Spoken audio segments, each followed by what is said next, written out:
ถ้าสิกลับมาลีนี่ถ้าเว้ากับน้องเรียบร้อยแล้วหยังเรียบร้อยแล้วสิให้มาอยู่เฮือนโลดนี่บ่ได้เด้ แบบไร น้องต้องให้ได้ไปหาในบ้านเลยเฮ็ดบทบันทึกใหม่ได้สิบอกนั่นได้ป่ะนี่ บทบันทึกแบบใดก็ แบบว่าบ่ต้องถามว่าอ้ายว่าสิให้แบบนี้นะ ลองฟังอ่ะ สมมุติว่าอ้ายถามว่าเว้ากันดีกันกลับมา อ่า สมมุติบัดหน้ามีเด้บัดนี้เฮ็ดแบบเก่าอีกเด้ก็หนีมาคือเก่าแบบนี้นะสมมุติแบบนั้นนะแล้วแน่ใดเพราะนักคิดอ้ายนะหน่วยน้องก็เว้าไปซื่อดอกอ้ายให้เว้าเบิ่ง คำว่าบทบันทึกนี้ทั้งน้องน่ะคิดว่าสิเอาผู้รักผู้ใหญ่ทั้งบ้านนี่มาเนาะ ก็ทางเพิ่นก็ให้มาคือกันแหละมาอยู่แต่ว่าก็บ่แม่นว่าเว้าถอยเว้าคว้ามาให้เข้าใจหั้นนะเว้าง่ายมันเป็นข้อผูกมัดถ้าว่าน้องก็คือกันถ้าว่าเพิ่นเว้าเนาะเพิ่นว่าเจ้าจังซี่เด้อในบทบันทึกนี่ถ้าเจ้าเฮ็ดอีกข่อยเว้าแนวใหม่ได้ข่อย ปรับใหม่ สมมุติว่า เจ้านี่นะ เฮ็ดเนี่ยสมมุติว่าน้องเพิ่นเฮ็ดอีกสมมุติว่าน้องเพิ่นเฮ็ดอีก โดย เฮาสิเขียนอยู่ในบทบันทึกสัญญาว่าในใดก็ตามเว้ากันแล้วสมมุติว่าน้องนี่ตกลงกับแต่แนวใด ถ้าว่าตกลงกับแต่ว่าคันเจ้าไปนั่นแนวนี้ข่อยแบบนั้นแบบนี้ก็โดยก็ว่ากันไป แต่ว่าน้องก็ยังไม่ฟันธงนะแต่ว่าสิเว้าได้กัน แต่ว่าเนาะอันนี้จากที่เฮาเองก็เป็นรุ่นน้อยเนาะบ่ซ้ำผู้รักผู้ใหญ่เพิ่นอาบน้ำร้อนมาก่อนเนาะถ้าในความคิดของบ่จิตนี่มันบ่เป็นการรัดคิวบ่ รัดคิวนะ คำว่ารัดคิวนี่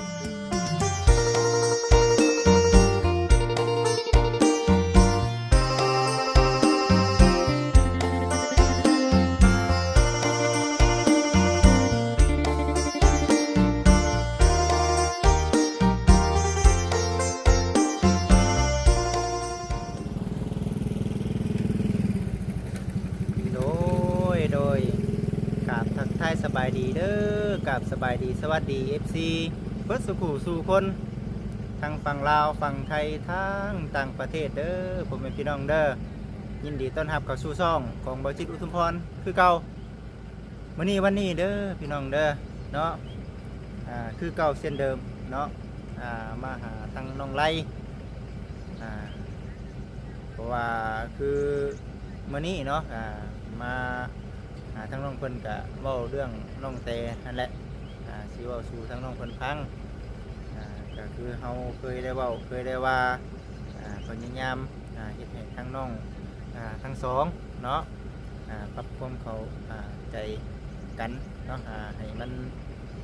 คักแน่ก่อนก่อนสิตัดสินใจอีหยังก็ได้นะพี่น้องเอ้ยส่วนในเรื่องการเปลี่ยนแปลงอีหยังนี่ก็ชุดแล้วแต่ว่าน้องทั้งสองเพิ่นเนาะสิรับซึ่งกันและกันได้บ่สิให้อภัยซึ่งกันและกันได้บ่เนาะแล้วก็สิเป็นใดๆก็เดี๋ยวทั้งบ่จิตเองสิเข้าไปหาทั้งน้องเพิ่น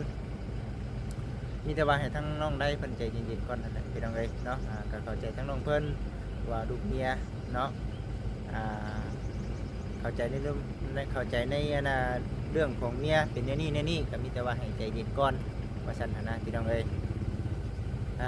เนาะไปซะผมเป็นพี่น้อง FC ที่ภาพประการใดก็เข้าไปเบิ่งไปชมน้ำกันเด้อผมเป็นพี่น้องเด้อกะคือเก่าคือเดิมพี่น้องเอ้ยเนาะ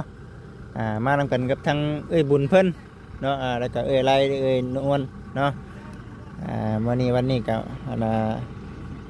ทั้งเราก็มาว่ามาจาให้แหละกับทั้งบุญเนาะสิเมื่อป้าอะไรนี่กับบุญเพิ่นเนาะ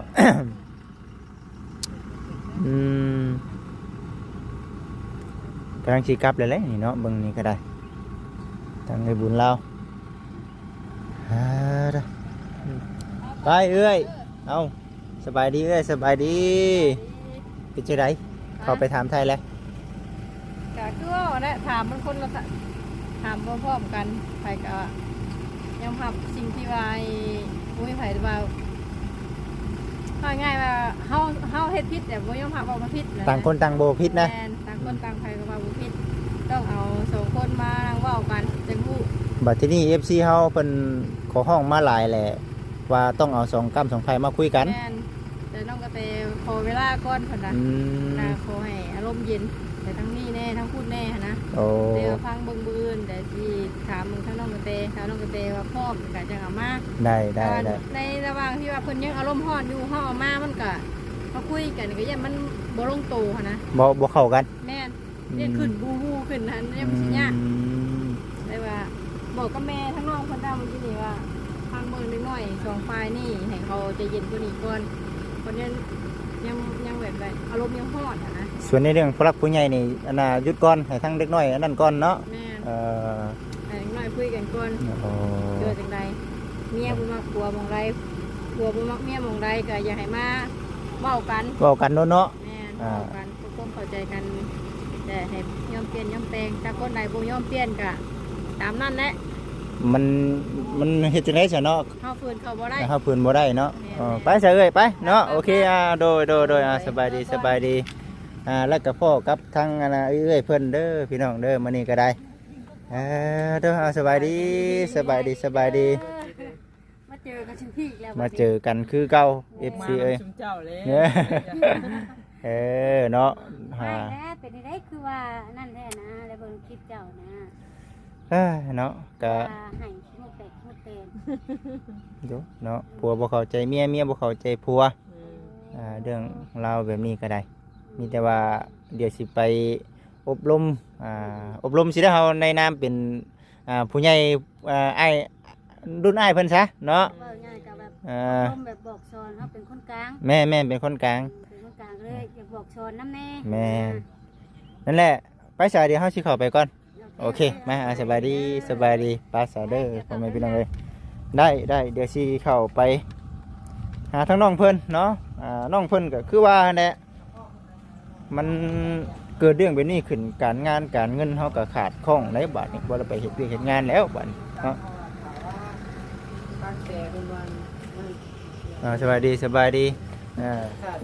ถ้าสมมุตินะถ้าว่าแต่มันว่า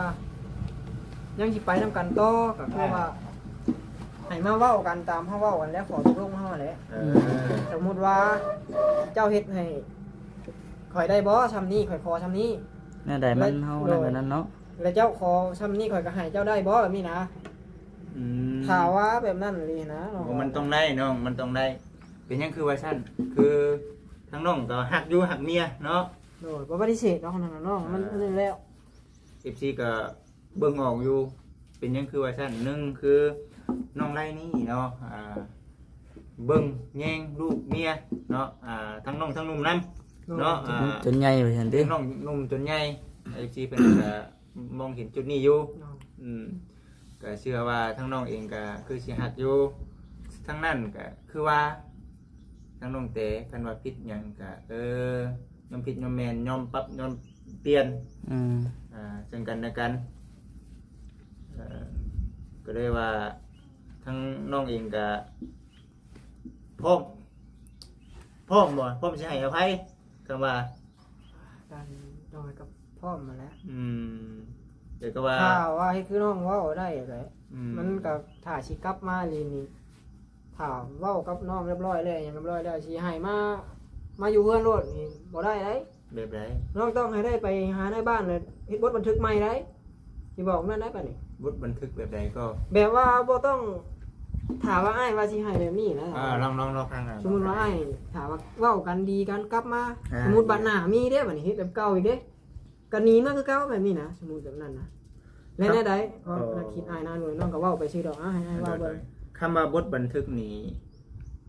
ทั้ง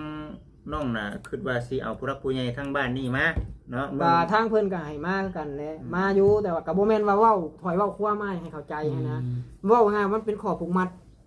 ถ้าว่าน้องก็คือกันถ้าว่าเพิ่นเว้าเนาะเพิ่นว่าเจ้าจังซี่เด้อในบทบันทึกถ้าเจ้าเฮ็ดอีกข่อยเว้าแนวใหม่ได้ข่อย สมมติว่าเฮ็ดเนี่ยสมมติว่าน้องเพิ่นเฮ็ดอีกสมมติว่าน้องเพิ่นเฮ็ดอีกเราสิเขียนอยู่ในบทบันทึกสัญญาไว้ในใดก็ตามเว้ากันแล้วสมมุติว่าน้องนี่ตกลงกับแต่แนวใดถ้าว่าตกลงกับแต่ว่าเขาเจ้าไปนั่นแนวนี้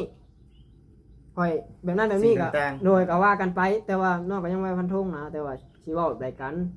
แต่ว่าเนาะอันนี้จากที่เฮาเองก็เป็นรุ่นน้อยเนาะบ่ซ้ำ ผู้รักผู้ใหญ่เพิ่นอาบน้ำร้อนมาก่อนเนาะ แม่น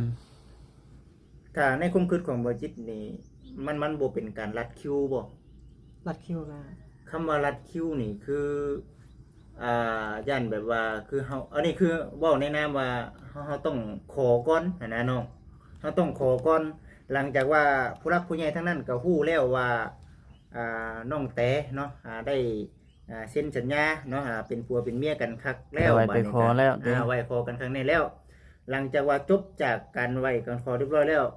มื้อหน้าหรือว่าเขียนเข้าไปในมือ ในมื้อนั้น ขเลย ในมื้อนั้น ขอเลย มือขอเลยว่าในบทบันทึกของน้องว่าถ้าหากว่าน้องแต่เฮ็ดผิดอีกสิ่งต่างๆเนาะต้อง มีมันน่ะมีนำ เป็นอย่างนี้ไอ้ว่าคือว่าเป็นอย่างนั้นก็สิไอ้คิดว่ามันรัดคิวนี่รัดคิวก็ย้อนว่าทั้งน้องเพิ่นทั้งนั้นน่ะบ่สามารถที่เอาผู้รักผู้ใหญ่มาพี่ได้นะไอ้ ความหมายของอ้ายคือว่าแบบว่ายังบ่ได้ว่าฮู้ชาวบ้านทั้งเมืองแบบว่ายังบ่ได้รับฮู้ว่าเป็นผัวเป็นเมียว่าท่านบอก แม่น โดยน้องเข้าใจตรงนี้เข้าใจ ตัวนี้แหละไอ้คิดว่าทั้งน้องแต่น่ะไอ้เชื่อว่าในใดก็ต้องมาเนาะแต่ว่าน้องเพิ่นนี่บ่มีความสามารถที่ว่าสิ เอาผู้รักผู้ใหญ่มา แบบนี้นะน้องเพราะว่าจิตใจสมมุติว่าน้องเพิ่นนี่อยากเอามาอยู่แต่ว่าผู้ใหญ่เพิ่นบ่ยอมรับนะ ผู้ใหญ่ผู้ใหญ่ทั้งบ้านหรือว่าพ่อบ้านทั้ง พ่อ นั้นบ่ย ใหญ่ อม ๆ รับ เพิ่นบ่ฮับบ่ฮู้นำนะ ไอ้อันน่ะให้คำปรึกษาตัวนี้ แม่น เพราะว่าแม่นอยู่ว่าทั้งน้องแต่นี่ในใดก็ตามแต่เนาะคือทั้งน้องบอกว่าน้องแต่ต้องเอาผู้รักผู้ใหญ่มาขับมาต้องมีในบุงในบ้านมาเนี่ยเนาะหรือว่าจังไดก็มีแต่ว่าบ่คิดว่าทั้งน้องแต่นี่ยันเอามาบ่ได้ แม่น เพราะว่าเพิ่นเว้าอยู่ว่าคันเอามานี่เอามาในนามแบบใดแบบนี้หันนะน้องเอ้ยนอกจากว่าเฮาต้องหนึ่งคือขอก่อนเนาะขอก่อนขอได้จึงจดบันทึกในหันเลย แม่น และบัดนี้เนาะทั้งบริจิตเองก็ได้เว้าไปนำบรรณาป้าของเพิ่นเว้าแทนน้องเนาะตะกี้แต่ก่อนเนาะเป็นหยังคือบ่เว้าซะในเรื่องว่า การไว้กันขอ การไว้กันขอนี่คือหากมาเว้าเดี๋ยวนี้นะ เพราะมันเป็นเรื่องเป็นราวเลยก็ ก็ได้เพิ่นบอกว่าย้อนว่าทั้งน้องๆเพิ่นซะว่าได้ก็ย้อนว่ามักง่ายเนาะเพราะมันเกิดปัญหาขึ้นที่ซี่นี่มันยากเห็นบ่ มันยากถ้ามันมีวันนี้มันยากถ้าหากว่าเด้ออ้ายสิว่าคันว่าทั้งน้องๆทั้งสองฝ่ายมีการไหวคอกันแล้วน่ะในมือมันผิดแบบนี้น่ะเจ้าบอกว่าในบ้านมารถอ้ายเชื่อว่าทั้งนั้นต้องเอามาแน่นอนนั่นน่ะ อันนี้คือในคุมคิดของอ้ายเนาะแต่หากว่ามันผิดอันใดก็กราบขอโทษขออภัยน้ำพี่น้องเลยแต่ว่ามันก็คำว่าจุดนี่มันต้องได้จุดแน่นอนจุดอยู่น้องเลยจุดเป็นความน้องว่าคำว่าน้องแต่มานี่น้องแต่ต้องได้จุดคือกันเนาะบ่ได้พี่น้องเนาะบ่จุดบ่ได้บัดนี้นะแต่ว่ามันสิจุดอยู่ในมือใดกันแท้ถ้าหากว่าอยู่ในมือก้อนมือคอนี่บ่คิดว่ายันผู้ใหญ่เพิ่นน่ะเนาะบ่มาแต่หากว่ามือคอนี่มือคอโลดนี่สมมุติว่ามือคอเฮาไปเขียนอยู่หั่นโลดเขียนในมือคอโลดแบบนี้หั่นนะมันสิเป็นแบบนี้คือหลายบัดคือหลายบ่บัด มีความคิดว่าจังได๋ น้องมีความคิดว่าจังได๋สมมุติว่าไอ้เว้าในนี้เนาะน้องลองอธิบายให้ฟังดูสมมุติว่าไอ้ผิดสมมุติว่าไอ้ผิดบางใดไอ้เว้าในนี้บ่ผิดแล้วมันเป็นคำหมาย แม่นความบ่ ครับเว้าเกิดตามหลักการมันนะ ตามมีตามคองเนาะ โยอันนี้คืออยู่ในขั้นตอนนี้นะเนาะ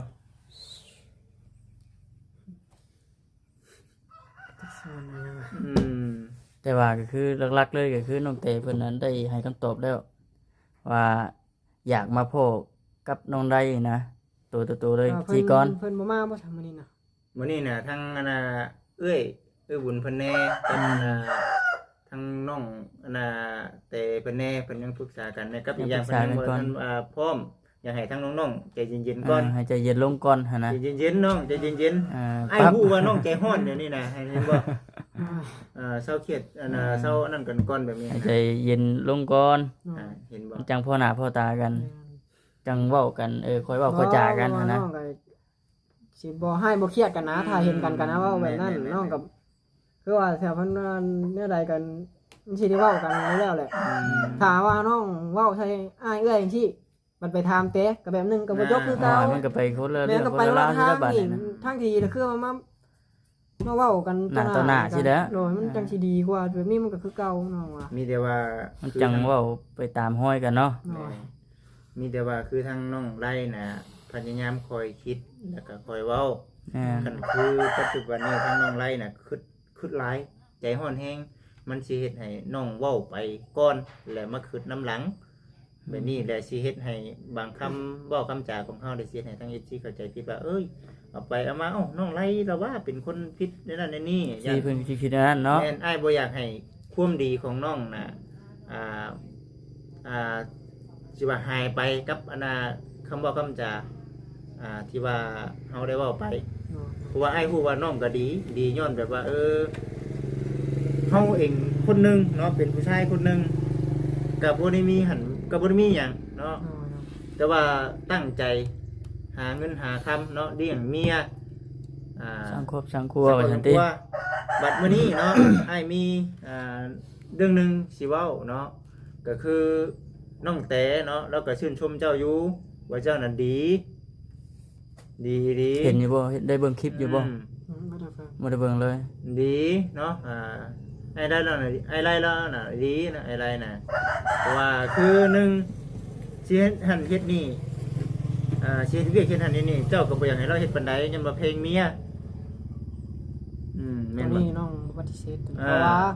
หนึ่งมาน้องบ่อยากนิ่งใช่ย้อนหยังน้องบ่อยากเว้าอยากว่ากันชองมาชองมาตัวนี้มันก็แม่นอยู่ถ้าเฮาเว้ามันก็สิเกิดการนี้ขึ้นน่ะถ้ากับหนึงมันก็สิผิดอยู่ตัวน้องนี่ก็แม่นเพราะว่าตั้งแต่แรกน้องก็อยากเฮ็ดแบบนี้มาก็มักบ่เพลงว่าซั่นซะและน้องขอแนวนี้นำเพิ่นน้องเว้าว่าอยู่เฮือนอุชาน่ะแต่เจ้าอันนั้นนี่ก็ว่าจะสิบ่เฮ็ดนี่ก็อย่าซะข่อยสิเฮ็ดแต่ว่าลงเฮือนลงชานพ่อแม่จะต้องวอกต้องไว้เจ้ามันสิอายพ่อแม่ข่อยเว้านะคำอยู่เฮือนอยู่ชานนำมันคนเดียวซะเนาะต้องบงต้องไว้อยู่แบบอยู่เฮือนพ่อเฮือนแม่ซั่นซะอยู่นำคนหรือว่าสมมุติว่าดนๆหรือว่าลงไปหาพ่อหาแม่ทั้งปู่ทั้งย่าพุ่นก็อยากให้ว่องให้ไว้อยากให้เฮ็ดบ่อยากให้เพิ่นเฮ็ดนะว่าง่ายเฮาลงดำเทื่อดำที่ช่างมันสิอายเพิ่นน้องว่าน่ะอันนี้ไอ้เข้าใจโดยเข้าใจน้องเด้อพี่น้องเด้ออันนี้เดี๋ยวสิว่าทั้งน้องได้เป็นคนผิดจังซั่นจังซี่เนาะคือในนามที่ว่าเฮาอยู่นำกันเนาะเมียบอกปุ๊บนี่ไปปั๊บเนาะบ่ได้คัดบ่ได้หยังเฮาสิเฮ็ดผู้เป็นผัวเฮ็ดนี่ก็บ่เป็นหยังเนาะเฮาเนาะแม่นขอเพียงแต่ว่าเฮาไปหาพ่อหาแม่ก็คือเมื่อวานนี่น้องของเรามาจากค่ำเนาะว่าลูกเมียขี้คร้านแม่นบ่อ้ายแต่ว่าคือแบบน้องยกตัวอย่างคือลงไปหาพ่อบัดนี้ห่านเจ้าบ่เฮ็ดพ่อก็ว่าเจ้าขี้คร้านน่ะเด้บัดนี้แม่นแบบนั้นนะอ้ายถ้าว่าอยู่เฮือนเฮาน่ะน้องบ่ได้สิปานนี้ดอกน้องบ่ได้คิดปานใดนั่นน่ะเพียงแต่ว่าเปลี่ยนตัวนี้ซะน้องขึ้นไปตัวนี้แม่นครับคือน้องเว้าแหละบัดลงไปเฮือนพ่อแม่มันบ่เฮ็ดเพิ่นก็ว่าโอ้ขี้คร้านแต่พ่อแม่เฮ็ดไวๆก็ยังบ่เฮ็ดหยังเพราะว่าแม่บ่อ้ายแบบชินกับการอยู่กับน้องไรมันก็สิแบบนั้นแหละน้องก็ขอทำนั้นบางเทื่อน้องบอกว่าไปแม่ลงไปเฮ็ดน้ำเพิ่นเพิ่นก็ว่าเดี๋ยวมันก็เล่นโทรศัพท์ไปเพิ่นก็ย่าเลยนี่นะแนวนั้นแหละน้องว่าน่ะมันก็เลยมันก็คือการชูน้องเมื่อเฮือนอยู่พี่น้องเฮ็ดสิล่มสิตายเมื่อเฮือนพุ่นนอนเล่นโทรศัพท์อยู่อ่ะโอ้ยขี้ข้านแท้หมดนี่เพราะว่ามันสิแบบนั้นนะอ้ายว่านะอันนี้คือข้อตกบกพร่องของทางน้องเต๋เนาะสิ่งที่ปรับเปลี่ยนได้ก็เปลี่ยนเนาะตัวนี้คือโอ้ยมันสำคัญได้เนาะเฮาอยู่น้ำปู่น้ำยาหรือว่าคือเฮาเป็นเคยเฮาอยู่น้ำพ่อเฒ่าแม่เฒ่าเนาะแม่นอันนี้แม่นความน้องเพิ่นอยู่ถ้าปรับเปลี่ยนได้ก็เปลี่ยนเนาะตัวนี้เด้อพี่น้องเด้อเนาะก็มีแต่ว่าต่างคนต่างใจเย็นแล้วก็อีกบ่ล้นน้องๆอีกบ่ล้นเดี๋ยวทีมงานเฮาสิโทรบอกว่ามื้อนั้นแต่ว่าพอมันเกิดเรื่องขึ้นนี่การงานก็บ่ได้เฮ็ดเลยแม่นบ่บ่มีกิจกิจใจซ้ำนะก็สิไปอยู่ก็ธรรมดาอยู่โอ้แต่ว่าหยุดก่อนเนาะถ้าให้มันอันนั้นก่อนซะบ่จิตว่ายัน มีทีมงานเพิ่นเข้ามาแหละให้ บ่พ่อ แม่น มันสิ นี่ก็ว่าสิไปเฮ็ดเวียก แม่นบ่อืม ไปก็ได้ไปนอนคืนบ่ด้วย บ่น้องใส่ปุ๋ยน้องเที่ยวไปเที่ยวมาเด้เพราะว่ามันบ่โดนดอกใส่ปุ๋ยเพราะว่าเฮาใส่40ไร่มันก็บ่ค้ำ 40ไร่ แต่ว่าต้องไปเบิดมื้อ ไปเบิดมื้อ เนาะแม่นว่าที่งานมาน่ะแม่นบ่พอ เนาะนั่นแหละน้องนายเอ้ยอ้ายเองก็ได้เว้าแบบนี้แหละก็นั่นแหละมีแต่ในเรื่องของทางบทบันทึกสัญญาก็อ้ายเองก็เข้าใจน้องอยู่ แม่น ว่าต้องเฮ็ดเพราะว่าคันบ่เฮ็ดเนี่ยถ้าหากว่าเกิดขึ้นน่ะมันสิมีปัญหา น้องยามันเป็นเก่านะ อ่า สมมุติ แม่ ว่าเว้ากันเครียดกันปุ๊บปั๊บเมื่อแบบนี้บัดใจดีกับใจเย็นได้ก็มาเว้ากันมายุ่มกัน แม่น บัดใจให้ปุ๊บปั๊บมาอีกนี่นะอ้าย เพราะว่าทางอ้ายของน้องก็เคยมีแบบนี้นะเคยแบบนั้นน่ะสมมุติว่าอันนั้นน่ะแบบคนบ่ค่อยปานใดสมมุติแบบนี้แบบพ่อแม่มือขอพ่อแม่ถามว่าสิรับสิหยังบ่แล้วเพิ่นว่าบ่รับนั่นก็ แล้วบัดจากเมื่อก็เมื่อบัดจากมาก็มาแบบนี้นะ โอ้ มันเป็นแบบนั้นถ้าว่าบ่มีอีหยังนี่นะน้องมันแบบเฮ็ดไปคือเก่าน้องน่ะถ้าว่ามันมีอีกมันแฮงสิแตกเถียงกันไปนะอ้าย อันนี้คืออยู่นํกันแบบบ่มีบทบันทึกสัญญาอีหยังเนาะมันก็ได้อยากหยังๆแน่บัดนี้น่ะคือต้องให้มีบัดนี้เด้อทั้งทีมงานเนาะจังใดก็คือว่าได้สิปรึกษากับทางกับผู้ใหญ่เนาะ แม่น แล้วคือเห็นทั้งแม่ผมกินนี่บ่ มาแล้วเพิ่นยันแบ้เข้าสวน บ่คันว่าเห็นก็สิเว้านำนี่นะว่าสิ่งที่บ่จิตว่านี่มันแม่นบ่ก็บ่ได้ว่าเข้าข้างผู้นั้นเข้าข้างผู้นี้ย้อนว่าลองพิจารณาเบิ่งหั่นนะน้องเอ้ยก็เห็นใจน้องไล่คือกันอยู่เนาะสิ่งที่เฮ็ดเวียกเฮ็ดงานมานี่บ่ได้แม่นน้อยได้ทุ่มเทเบิดทุกสิ่งทุกอย่าง เพื่อเมียว่าซั่นติ เพื่อครอบครัว เพื่อครอบค คือ รัว เว้าแหละถามมันเว้าให้น้องให้นุ่งบ่สิมันคือน้องเว้าได้ถามว่าเพิ่นแต่เพิ่นก็เว้าเองให้อ้ายเป็นคนผู้เบิ่งเด้อบ่แม่นว่าเป็นน้องเป็นนุ่งและเป็นทั้งน้องทั้งนุ่งทั้งพ่อทั้งแม่กันว่าอันแบบเฮาก็แบบว่าถือนับถือเฮาเป็นพ่อเป็นอ้ายเขา มันก็มีให้มีว่า แม่น แหละ เพิ่นก็ว่าคันบ่จบบ่งามมันก็ให้เอาตีเอา ม เพิ่นก็ว่าจังซี่แต่เพิ่นสิได้เว้าใช่อ้ายหรือบ่สิบ่จักเพิ่นเว้า ถ้าว่าเป็นนั่นนะถ้ามันพิษมันอย่างไรก็สิบ่ให้ตีนะบ่จังได๋จังหน่อยมันสิว่าตีขาขาเพเฮาว่า ตีบวกตีซ้อน โดยเทิงว่าบ่ว่าแต่น้องแต่นุ่งอ้ายลูกไผก็ต้องเคยตีเคยตบแหละ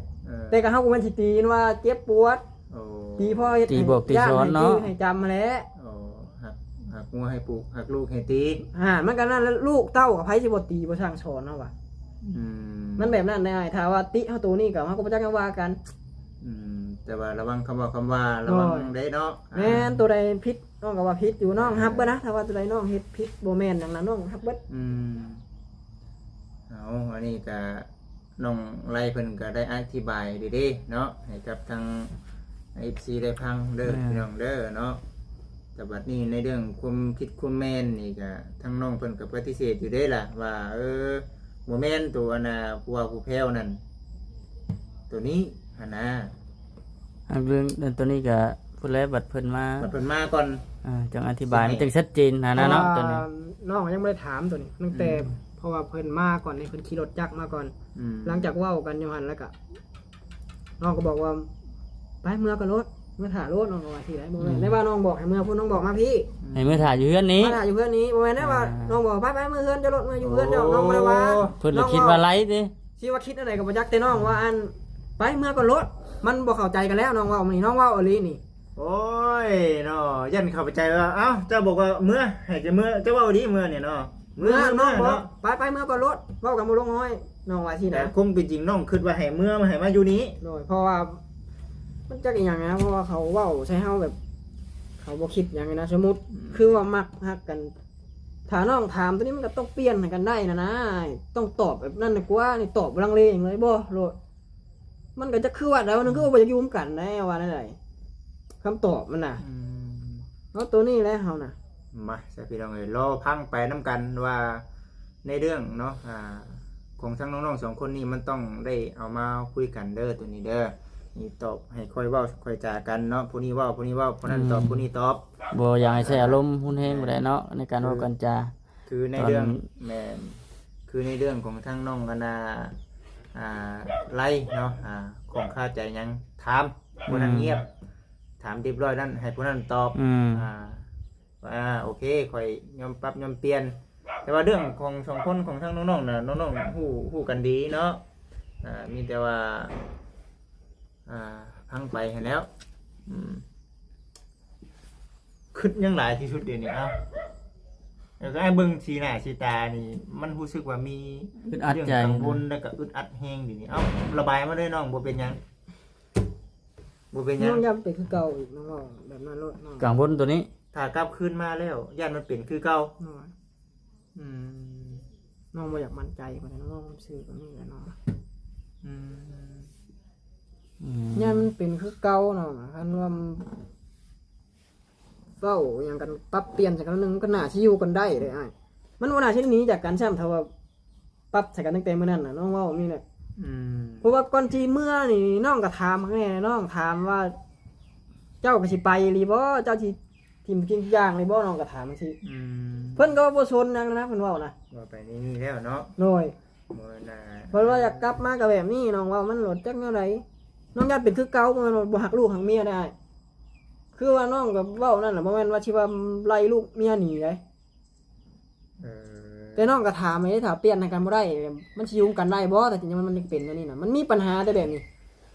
ว่ามันปัญหาซ้ำซากอันเก่าง่ายๆนะหรือว่ายามใดก็แบบนี้ยามใดก็แบบนี้ถ้าว่าเคยเว้ากันมากันนะมันอยากเป็นนี่มันหลดน้องยันเปลี่ยนบ่ได้ถ้าว่าเปลี่ยนได้นะได้ดีแค่นี้ยันคำเว้าซื่อ ทางนั้นก็ยันว่าจะเว้าแต่ปากทางนี้ก็ยันทางนั้นเว้าแต่ปากเนาะ น้องก็นั่นแหละถ้าว่าเบิ่งตัวจริงก็นั่นน่ะก็บ่ปฏิเสธนายนั่นน่ะก็ มีแต่ว่าขั้นตอนแรกสิเอามาเว้าเพียงแต่2คนเด้อ ก็คิดว่าจังได๋ ให้ผัวเมียคุยกัน2คน เห็นดีเด้อ ส่วนทางผู้รักผู้ โอ้ ใหญ่ ย นะ บ่เป็นหยัง แม่ น้อง น บ่เป็นหยัง ส่วนทางผู้รักผู้ใหญ่ทั้งพ่อทั้งแม่ทั้งปู่ทั้งย่าน่ะบ่เฮาว่าซะพี่น้องเอ้ยเนาะ ก็แล้วแต่เอ้ยว่า แม่น ทำงานดอก ถ้าหากว่ามันอีดีเนาะจึงว่าให้ผู้รักผู้ใหญ่ซะ มันเว้าแบบบ่ลงห้อยกัน แม่น ถ้า แม่น เปลี่ยนแปลงให้กันบ่ได้อีหลีแนวอ่ะก็คือว่าถ้าว่าน้องสิดีเบิดบอกก็บ่ดีเบิดดอกน้องฮู้ถ้าว่าสิชั่วเบิดก็บ่ชั่วเบิดคือกัน คือทางเตน้องก็ยอมรับน้องเว้าก็อยู่ว่าแนวเพิ่นดีนะดีแนวเพิ่นดีสมมุติว่าพ่อแม่น้องนุ่งหยังมาขออย่างนี้ปุ๊บปั๊บโลดบางเทื่อยังบ่ได้ปรึกษาน้องซ้ำให้โลดให้ทางพ่อแม่ของน้อง แต่ว่าน้องก็คือกันสมมุติว่าพ่อแม่มาโอ้เพิ่นสิบ่มีเงินมีคำบ่มีเงินเมืองกันหยังน้องก็ให้โลดบ่ได้ยากคือกันเว้าเรื่องน้องเว้าที่ให้ว่ามันบ่มีปัญหาอื่นตรงนี้น่ะปัญหาของน้องกับแต่น่ะคือว่าอันเดียวนี่ประมาณ2ข้อนี่แหละถ้าว่าเรื่องพ่อเรื่องแม่ยังบ่น่ะสำหรับน้องมันบ่มีปัญหา ในเรื่องผู้บ่าวนี่น้องยังติดใจอยู่บ่ดิ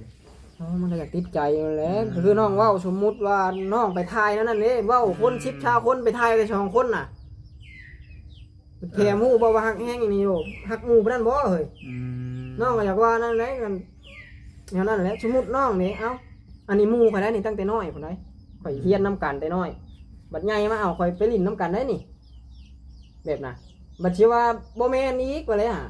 น้องก็สิว่านั่นเป็นไอ้ก็สิคิดกันแหละ คิด มันต้องคิดกับหนึ่งมา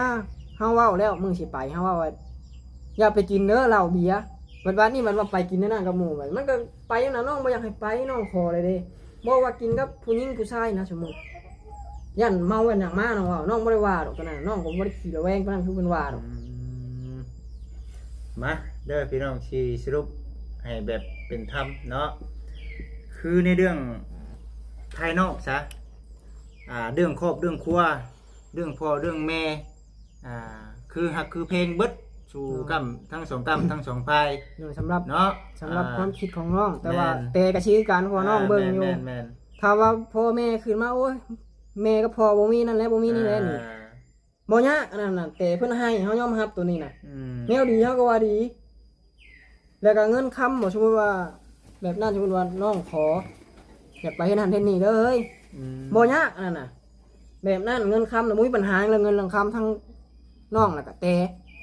มันบ่มีปัญหาทางการตอนนั้นน่ะมีแต่สองข้อน้องเว้านี่ มีแต่เรื่องอันน่ะผู้เว้ากับเรื่องการปรับเข้าหากัน โดยมันได้สองข้อนี่ก็ แต่บัดนี้เนี่ยเฮาต้องถามคนนั้นโดดบัดนี้เนาะว่ามันเป็นจังไดในรูปนี่นะให้ทั้งน้องทั้งสองคนเว้ากันโดดพี่น้องเนาะตัวนี้ก็ได้แต่ที่ว่าเฮาฟังก็เราก็เว้าอยู่ในขั้นตอนแบบนั้นน่ะแก้แล้วพี่น้องให้เพิ่นว่าบ่แม่นแต่ว่าเดี๋ยวสิให้เพิ่นมาเว้าสู่ปากโดด โดยเพราะว่าตัวนี้น้องนั้นบ่ได้ถามตัวนี้ แต่จากพังที่น้องเว้านั้นน้องกันจักแม่นไหนนะน้องก็ถ้าว่าพังจากตุกเว้านะน้องก็อยากคิดไปอยู่ น้องตุ๊กนี่เป็นน้องของน้องแต่เลยเนาะบัดทั้งน้องๆทั้งน้องตุ๊กเพิ่นว่าไปนํกันซะตอนที่นั่นก็น้องเองก็พี่ญาณทั้งนี้แน่ในความคิดก็ได้เนาะเฮ้ยเนาะอันนี้ก็ได้พี่น้องเอ้ยเฮ้ยน้องตุ๊กเพิ่นอยู่ใช่ซะเดี๋ยวอ้ายสิไปถามไทยเพิ่นก่อน แม่น ยังบ่ทันมอดไฟเดี๋ยวนี้เนาะยังในใจอยู่เนาะยังบึดอยู่ ยังแดงอยู่นะแค่ว่าเป็นทานก็ได้เนาะ บ่ธรรมดาแต่น้องคิดอุกสินะอุกที่ว่าที่เพิ่นไปนั่นบ่ให้น้องเครียดน้องช่างจนว่านั่นบ่มันก็บ่ปานนั่นดอกสิว่าจนว่านั่นปานนั่นก็บ่ปานนั่นดอกแต่ว่าให้ร่วมกันก็ เฮ็ดใจเนาะ แม่นให้ร่วมกันก็ร่วมได้น้องก็บ่มีปัญหาดอก แต่ว่าน้องคิดคือเว้าน่ะมันคิดหลายแนวนะเว้าแต่ปากน้องบ่อยากปานใดสมมุติว่านะสมมุติว่าเอ้าถามน้องเบิ่งเปลี่ยนได้บ่ได้บัดเนาะนั่นแบบเฮ็ดก็เฮ็ดคือเก่าไปคือเก่ามีเด้ มี เฮาบัดยานอันนั้นเฮาน่ะเฮาบ่อยากให้มัน สิบ่เฮ็ดคือเก่าเด้อพี่น้องเนาะเป็นหยังคือว่าซั่นสิบ่ให้เว้าแต่ปากบัดนี้สมมุติว่าคือเฮามันโอเคกันแล้วก็ต้องมีใบบทบันทึกสัญญาคือกันเนาะมันต้องมีตัวนี้นะแต่ก็คือเฮาว่านี่หั่นแหละบัดนี้ในเรื่อ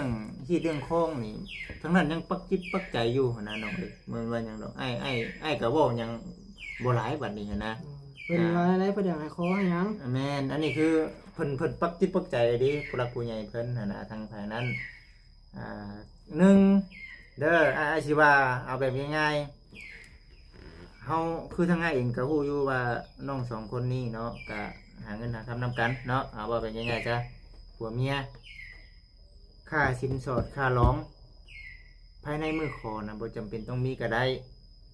ขอเพียงแต่ว่าเฮามีเงินเสียให้ทางอนาเพราะบ้านในบ้านเขาแบบตอนนั้นล้านสองล้านแบบนี้นะหรือแบบนี้แหละ แต่ว่า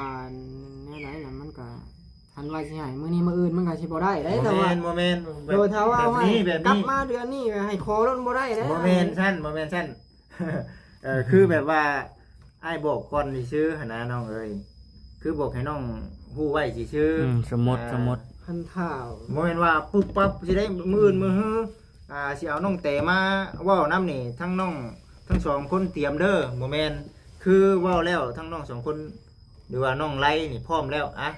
ไปพร้อมในเด้อเฮยเด้อเนาะสิให้ผู้หลักผู้ใหญ่ไปเว้าไปว่าอยู่พุ่นแหละบ้านหนองมะเงี้ยวพุ่นแหละไปขอแบบนี้นะน้องแต่ว่าคือภายในมือมาน่ะคือมาเว้าให้กันเข้าใจกันเนาะแต่ว่าในเมื่อน้องคิดทีส่วนครั้งนี้แล้วพ่อกับแม่คิดทีส่วนเรียบร้อยแล้วอยากให้มันแล้วมันทั่วก็จัดไปแล้วก็เขียนบทบันทึกสัญญาอยู่ในหันเลยภายในมือขอว่าถ้าหากว่าผู้ใดผู้หนึ่งเนาะนี่กันจังชั้นจังซี่แต่ว่ามันอยู่ในขั้นตอนแต่งพุ่นแหละพี่น้องเอ้ยเนาะมันหลายขั้นตอนซะ ยังหลาย ขอแล้วก็ยังแต่งเนาะแต่ว่าก็คนเฮาเนาะในเดือมันเกิดเรื่องแบบนี้ขึ้นผู้เป็นทั้งน้องไรนี่ก็มันแน่นอนอยู่แล้วต้องขึ้นหลายต้องขึ้นหลายแน่นอน น้องๆครับ ต้องขึ้นหลายไอ้เองก็เข้าใจเด้อน้องเด้อโมเมนต์ว่าเอ้ยขึ้นไปสังมันโมเมนต์นั้นนี่เข้าใจทั้งน้องเพิ่นได้พี่น้องเอ้ยเนาะลูกเมียเป็นนี่ก็เข้าใจอยู่แล้วก็สิว่าจังไดล่ะพี่น้องเอ้ยถึงมันสิเป็นความจริงบ่หรือว่าจังไดสำหรับบ่จิตเอง ในเมื่อเห็นรูปแบบนั้นเนาะอันนี้คือบ่แม่นว่านั่นเว้าในนามแบบเป็นหัวอกของผู้เป็นผัวเนาะถ้าเห็นรูปแบบนั้นเนาะบ่จิตเองคือกันอันน่ะคือกันก็ต้องลองได้แต่ว่าก็เอาในเมื่อมันเป็นมานั้นแล้วก็ให้ทั้งน้องสองคนมาเว้ากันก่อนมันเป็นจังไดมันเป็นจังซั่นจังซี่ก็ตกลงกันถ้าหากว่าตกลงกันบ่ได้ทั้งจู้อ้ายนี่ก็เฮ็ดหยังบ่ได้แล้วบัดนี้ได้แล้วแต่น้องสองคนมีแต่ว่าแล้วแต่น้องสองคนเว้ากันเนาะคือเบิดเท่านี้คือบ่จิตกับทั้งทีมงานนี่ช่วยได้ซำนี้บัดนี้น้องสองคนเนาะคุยกันข่อยอยู่น้ำเจ้านี่ข่อยลำบากใจหลายเนาะข่อยอุกใจหลายทั้งนั้นก็เอาสุดแล้วแต่เจ้าเนาะข่อยก็อุกใจคือกันคบกับเจ้านี่แล้วแต่น้องสองคนตัวนี้นะเพราะว่าทางอ้ายเองก็บ่สามารถสิชักชวนเด้อพี่น้องเนาะบ่แม่นคำว่าชักชวนมีแต่ว่าขึ้นอยู่กับน้องแล้วก็ครอบครัวเท่านั้นนี่คือเฮาเว้าตามหลักการมันแต่ว่าสุดแล้วแต่น้องว่าควรตัดสินใจจังใดดีเนาะ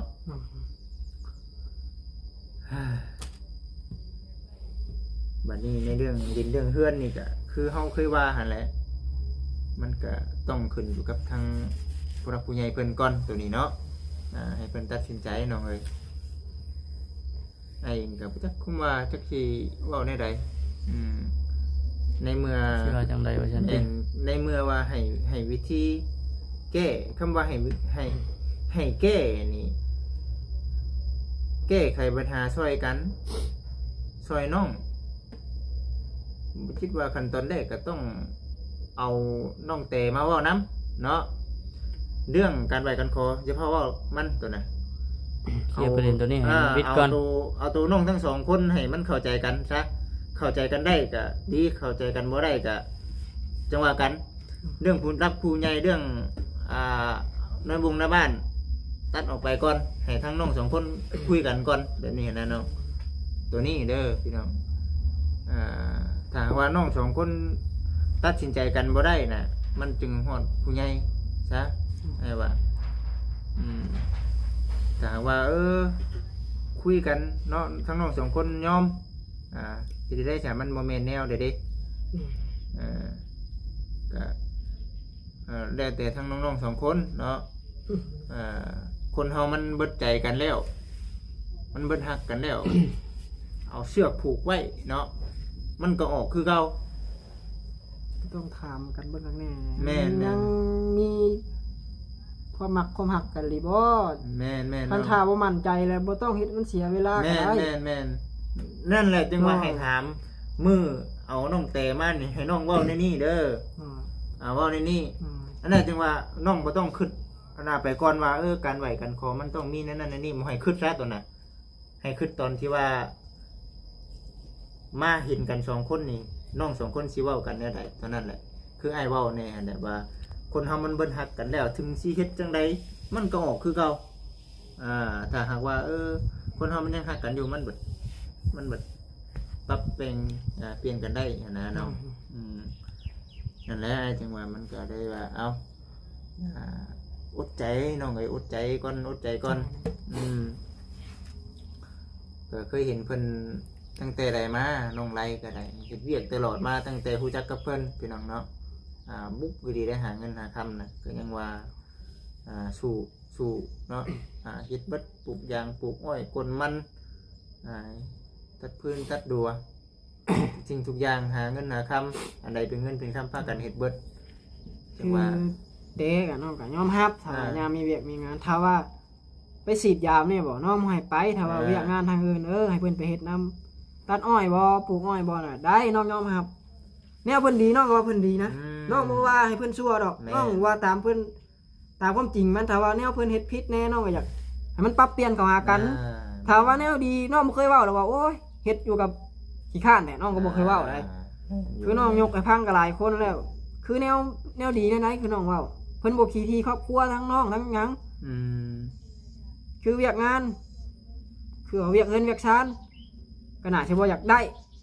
แต่ว่าถ้าไปให้ไปเฮ็ดเวียก นำ น้ำพ่อน้ำแม่ กันก็ได้อยู่เพิ่นได้น้องยอมรับเพิ่นก็เก่งอยู่ถ้าว่าเวียกนั่นน่ะเฮ็ดได้ มีแต่ว่าในเรื่องการเวียกการงานนี่เอาไปกับไปน้ำกันซาบัดนี้ก็แนวใดมันยากอีกก็เขาจังญาติมือญาติตีนก็ได้คันว่าปรับแต่งกันก็ได้เนาะมันขึ้นอยู่กับเฮาสองคนดอกเรื่องแบบนี้นะพี่น้องถ้าหากว่าทั้งสองฝ่ายฮักกันนะมันสิเป็นอย่างนั้นแต่มื้อนี้เนาะทั้งอ้ายทั้งเอ้ยเพิ่นก็สิมาถามไทยอ้ายเองว่าสิได้จบคลิปแล้วสิกลับออกไปเฮ็ดเวียกต่อและทั้งน้องมีความในใจมีความคิดในใดอยากบอกอ้ายอยากถามอ้ายของข้าใจยังให้น้องเว้ามาน้องอันใดที่ว่ามันบ่คักบ่แน่น้องบอกมาเดี๋ยวทั้งอ้ายเองสิครับไปพิจารณาเบิ่งมันจังแนวว่าคิดยังบอกนะน้องบ่ได้บอกเยอะเนาะเนาะอันนี้ก็ได้ทั้งไอ้บุญเพิ่นว่าได้สั่นเนาะ มันก็ว่าง่ายนะอย่างกลับคืนหากันมันก็ว่านั่นน่ะแต่ว่าสำหรับน้องก็ ยังกังวลอยู่บ่ กังวลเนาะ กังวลน้องยามเป็นคือเก่าน้องมันเว้ามันซื่อน้อง เอา14กังวล24กังวลก็ขอให้มาเว้ากันก่อนซะ ตัวหน้ากันก่อนเนาะ น้องเว้าหน้าเดี๋ยวนี้แต่เพิ่นบ่มาน้อง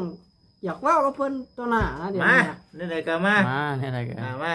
นี่กินข้าวแล้ว เอานี่น้องๆเนาะเอานี่14กังวล24กังวลก็ขอให้ได้มาเว้ากันก่อนซะเนาะ แต่น้องใช้เพิ่นอธิบายเรื่องแบบฮูบนั่น ไอ้ก็ขอเข้าใจคือกันนี่เอาเนาะ แม่นได้ได้ เอาแม่นเข้าใจคือกันกับน้องอยู่เด้อมีแต่ว่าคุณและสันบกไว้นี่แหละเนาะไว้นี่แหละเดี๋ยวสิพาน้องแต่ขึ้นมาเว้าน้ำเจ้าเนาะสิเครียดสิให้สิสร้างกันก็ฮู้กันภายในมื้อนั้นเนาะคุณแน่เด้อใจ มี เย็น แต่ว่าให้ เนาะ เจ้าทำใจใจเย็นๆลงก่อนให้มันเย็นลงก่อน โอ้ยเนาะไปสามบ่คำเฮาไปเด้อน้องเด้อเอาสบายดีสู้ๆน้องสู้ๆเนาะโจกล้องไว้ได้บ่คำเว้ยมาเด้อ